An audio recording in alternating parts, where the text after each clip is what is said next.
আশা করি ভালো আছেন সবাই। আমরা মাউস ব্যবহারকারীদের মধ্যে একটি জনপ্রিয় মাউস হচ্ছে ওয়্যারলেস মাউস। এই মাউসের সুবিধা হচ্ছে তারবিহীন হয়, যে কোনো জায়গা থেকে এই মাউসটি ব্যবহার করা যায়। তবে এই মাউসটির একটি সমস্যা হচ্ছে এই মাউসের মধ্যে যে ব্যাটারিগুলো ব্যবহার করা হয় এই ব্যাটারির চার্জ 2 থেকে 3 মাসের মধ্যে শেষ হয়ে যায়, যার ফলে নতুন ব্যাটারি কিনে ব্যবহার করতে হয়। এই সমস্যাটি সমাধানের জন্য আজকে আমার এই ভিডিওটির মাধ্যমে আপনাদেরকে আমি দেখাবো কীভাবে একটি মাউসকে রিচার্জেবল বানিয়ে নেবেন। রিচার্জেবল বানানোর ফলে আপনার মাউসটি চার্জ শেষ হয়ে গেলে পুনরায় চার্জ করে ব্যবহার করতে পারবেন, যার ফলে নতুন ব্যাটারি কেনার ঝামেলাটা মুক্ত। রিচার্জেবল বানানোর জন্য এই কিছু জিনিসের প্রয়োজন হবে। প্রথমত হচ্ছে একটি লিথিয়াম পলিমার ব্যাটারি। এই লিথিয়াম পলিমার ব্যাটারিগুলো বাজারে 40 থেকে 50 টাকা দামে পাওয়া যায়। আরেকটি হচ্ছে TP4056 চার্জিং মডিউল। এই চার্জিং মডিউলটি DC 5 ভোল্ট থেকে এই ব্যাটারিগুলো সহজে চার্জ করা যায়। চাইলে মোবাইল চার্জিং দিয়ে এই মাউসটি চার্জ করা যাবে। আর দুটি হচ্ছে শর্ট কি ডায়োড। এই ডায়োড মূলত মাউসের মধ্যে যে ব্যাটারিগুলো ব্যবহার করা হয় তা 1.5 ভোল্ট করে, দুইটি ব্যাটারি সিরিজে সংযোগ দিলে 3 ভোল্ট হয়।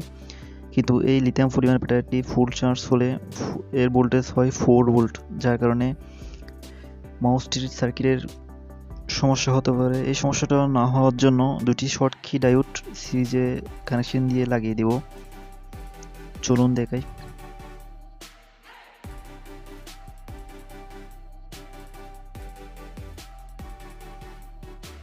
এখন মাউসটি আমি স্ক্রু ড্রাইভার ব্যবহার করে পিছনের অংশ থেকে এই মাউসটি খুলব।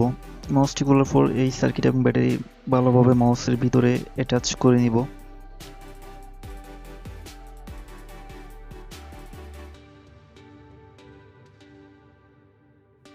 আরও নতুন গ্যাজেট এবং নতুন ইলেকট্রনিক্স গ্যাজেট তৈরির ভিডিও পেতে NSYT চ্যানেলটি সাবস্ক্রাইব করুন।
কানেকশন দিয়ে আসা, এখন আমি দেখাচ্ছি এই মডিউলটিতে চার্জ হচ্ছে কিনা।